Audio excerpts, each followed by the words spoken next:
Gözlerin aldı məni, bəlaya saldı məni cananım.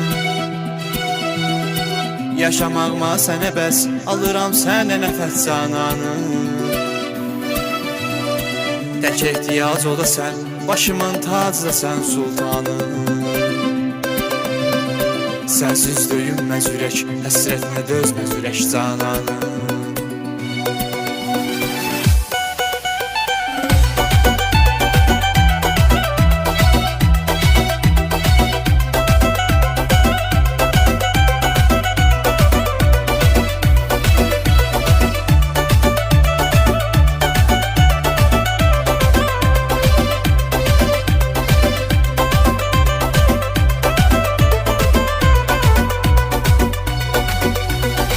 Derdimin çarəsi sən, eşqin avarəsi mən divanə. Mənə məcnun dedilər, sənə Leyla dedilər əfsanə.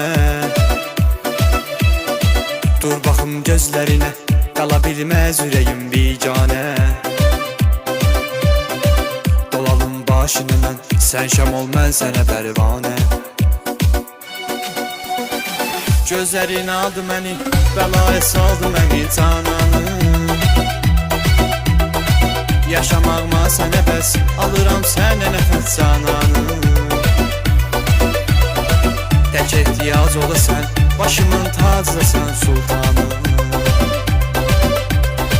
Sənsiz döyünməz ürək, həsrətinə dözməz ürək cananım.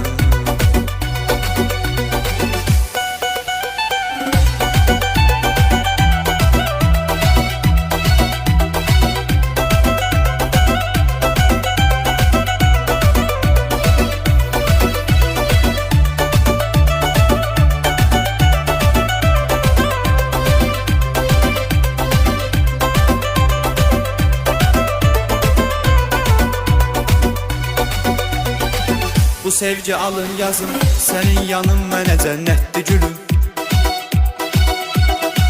Mənə qolu qanadı verən, varlığındır bu məhəbbətdir gülüm. Qırmaram qəlbini bil, bunu etsəm bu xəcalətdir gülüm. Sevgimiz ilahidən, bizə paydır bu əmanətdir gülüm.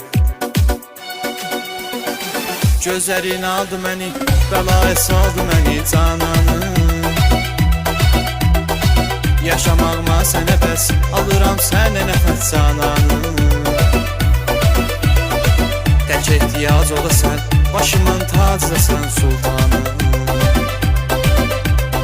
Sənsiz döyünməz ürək, həsrətinə dözməz ürək cananım. Gözlərin aldı məni, bəlaya saldı məni cananım. Yaşamağıma sənə bəs, alıram sənə nəfəs cananım. Tək ehtiyac o da sən, başımın tacı da sən sultanım. Sənsiz döyünməz ürək, həsrətinə dözməz ürək cananım.